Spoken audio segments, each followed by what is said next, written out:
ঝাঁপিয়ে এবার উজ্জয়িনী ম্যামকে সন্দেহ করে তার পিঠে ছুরি মারতে গেলে জানতে পারে যে দীপ আরেফের সাথে জড়িত। হ্যাঁ বন্ধুরা, এমনটা হতে চলেছে আজকের পর্বে। বিস্তারিত জানতে ভিডিওটিতে লাইক দিয়ে চ্যানেলটিকে সাবস্ক্রাইব করে পুরো ভিডিওটি তোমরা দেখতে থাকো। গল্পের শুরুতে আমরা দেখতে পারবো ও ঝাঁপি বলতে লাগলো, এরপরও কি তোমরা বলবে যে আমাকে ভালোবাসে দীপ? এই কথাটা বলার সাথে সাথে তখন দীপের বাবা বলতে লাগলো, হ্যাঁ হ্যাঁ, আমার ছেলে তোকে ভালোবাসে, তুই বুঝতে পারছিস না। তখন কাসাই এমনকি নীলুরা সবাই বলতে লাগলো, তুই জানিস না ওই দিন তোর সাথে কি হয়েছিল, তোর তো জ্ঞান ছিল না। তোকে গুলি করার পর দীপদা কি কি করেছিল। ঝাঁপি তখন বলতে লাগলো, কি হয়েছে? আর তখনই হঠাৎ করে দীপের মোবাইলে একটা মেসেজ চলে আসে, আর দীপ তখন সেখান থেকে চলে যায় এবং বলতে লাগলো, নিশ্চয় কোনো দরকারি কাজ এসে গেছে, আমাকে এক্ষুনি যেতে হবে। এদিকে নীলু তখন বলতে লাগলো, হ্যাঁ ঝাঁপি, একদম ঠিক কথা বলছে কাসাই। যখন তোর জ্ঞান ছিল না, ওকে না অপারেশন করতে হয়েছে, আর ও অনেক কষ্ট করে তোর অপারেশনটা করে তোকে সুস্থ করেছে। তারপরও তুই বলবি যে তোকে ও ভালোবাসে না? তোকে ও ভালোবাসে, সেই জন্য এত বড় বিপদের মধ্যেও সে তোর অপারেশনটা করতে চেয়েছে। যেখানে ডাক্তার পর্যন্ত ছিল না, সেখানে ওর অপারেশন করে তোর এই গুলিটা বের করেছে। ঝাঁপি তখন বলতে লাগলো, আমি তো কিচ্ছু জানি না, কারণ আমার তো জ্ঞান ফেরার পর ও আমাকে তেমন কিছুই বলেনি। তখনই এই কথা বলার সাথে সাথে অজয় তখন বলতে লাগলো, আরে বাবা, সব কথা কি মুখে মুখে বলতে হয়? এখন তো চোখে চোখে অনেক কিছু হয়ে যায়। তখন ঝাঁপি বলতে লাগলো, কই, আমার সাথে তো তেমন কিছু হয়নি। তাহলে তো আমি বুঝতে পারতাম, ও তো আমাকে কিছুই বলেনি। নীলু তখন বলতে লাগলো, হ্যাঁ রে, সত্যি ঝাঁপি, আমরা কেউ মিথ্যে কথা বলছি না। ওই দিন আমরা দেখেছিলাম দীপদার অবস্থা, দীপদা তোর যা কি কি করেছে। সত্যি দীপদা না থাকলে না তুই ওই দিন বাঁচতে পারতি না। দীপদা প্রথমে তোকে কোলে করে হাসপাতালে নিয়ে আসে, তারপর অনেক চিৎকার চেঁচামেচি শুরু করে তোর গুলিটা বের করার জন্য। যখন ডাক্তার সেখানে এসে পৌঁছায় না, তখনই দীপদা নিজে হাতে তোর অপারেশন করে তোর ওর পাঁজর থেকে সে গুলিটা বের করে। বুঝতে পারছিস? ঝাঁপি তখন বলতে লাগলো, আমাকে আমাকে তাহলে আজকেই দীপের মুখোমুখি হতে হবে। কেন সে আমার জীবনটা বাঁচালো সেটা জানতে হবে। ও সত্যি কি আমাকে ভালোবাসে, সেই জন্য আমার জীবনটা বাঁচিয়েছে? তখন দীপের বাবা বলতে লাগলো, তুই কেন বুঝতে পারছিস না? আমি বলছি তো, আমার ছেলে তোকে ভালোবাসে, না হলে কেউ কি এমন কাজ করে? তুই বল না জাপি, তুই কেন এই ব্যাপারটা বুঝতে পারছিস না? এদিকে চুন্নির মাও বলতে লাগলো, হ্যাঁ রে জাপি, আমাদের ছেলে না তোকে অনেক অনেক ভালোবাসে, না হলে কেউ কি এইভাবে জীবনের ঝুঁকি নিয়ে কাউকে এইভাবে অপারেশন করায়? তুই বল। তখন ঝাঁপি বলতে লাগলো, ঠিক আছে ঠিক আছে, আমি এক্ষুনি যাচ্ছি দীপের কাছে। দীপ কোথায়? তখন কাসাই বলতে লাগলো, দাদা ভাই তো ও উপরে উপরে গিয়েছে। যা, তুই উপরে গিয়ে জিজ্ঞাসা কর। তখন জাফরি বলতে লাগলো, ঠিক আছে, আমি উপরে যাচ্ছি। আমি এক্ষুনি ওর মুখ থেকে সত্যিটা জানতে চাই। কারণ আমি তো কিছুই জানি না। আর আমার জ্ঞান ফেরার পর না ও আমাকে কিচ্ছু বলেনি। এমনকি আমি ওর চোখ মুখ দেখেও কিন্তু কিচ্ছু বুঝতে পারিনি। তাই আমি কি করে ওকে বিশ্বাস করব বলো? তোমরাই বলো না, কি করে বিশ্বাস করব? সেইজন্যই তো আমি বারবার ওকে সন্দেহ করে যাচ্ছি। দীপের বাবা তখন বলতে লাগলো, আরে আমার ছেলেটাকে তো আমি চিনি। আমার ছেলেটা যে এমন না সেটা আমি জানি। তাই তো আমি তোকে বারবার বলছি, তুই ভুল ভাবছিস। ওই উজ্জয়িনী ম্যামকে নিয়ে না তুই ভুল সন্দেহ করছিস। জাপি তখন বলতে লাগলো, ও তাহলে আমি ভুল করছি বাবা? তখন বলতে লাগলো, হ্যাঁ রে জাপি, তুই ভুল করছিস। আমাদের চোখ না গন্ডগোল হতে পারে না। এদিকে উজ্জয়িনী ম্যাম আর দীপ ব্যালকনিতে দাঁড়িয়ে কথা বলতে থাকে। উজ্জয়িনী ম্যাম বলতে লাগলো, শুনুন দীপদার্গ বাবু, আমি না আপনার সাথে আর কাজ করতে পারবো না।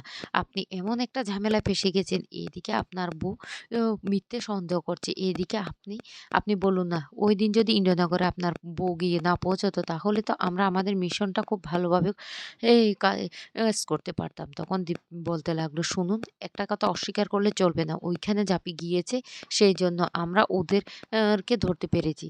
আপনিই বলুন না। তখন উজ্জয়িনী ম্যাম বলতে লাগলো, আপনি তো এখন আপনার বউর প্রশংসা পঞ্চমুখ। তবে আমি আপনাকে বলছি, আপনি এভাবে ২ নৌকায় পা দিয়ে চলতে পারবেন না। আমি সিএফ কে জানিয়ে দেব যে আমি আর আপনার সাথে কাজ করতে পারবো না। দীপ তখন বলতে লাগলো, আপনি কি বলছেন উজ্জয়িনী ম্যাডাম, কি বলছেন আপনি? আপনি প্লিজ আমার কথাটা শুনুন। কিন্তু উজ্জয়িনী ম্যাডাম কোনো কথাই শুনে না, আর বলতে লাগলো, আমি আপনার কোনো কথাই শুনবো না। আপনি আপনার বউকে কতটা ভালোবাসেন সেটা আমি বেশ ভালো করে জানি। এই বলে যখন দীপ তাড়াতাড়ি এসে উজ্জয়িনী ম্যামের হাত ধরে বোঝানোর চেষ্টা করে, তখন সেখানে চলে আসে জাপি। জাপি এসে বলতে লাগলো, বাহ!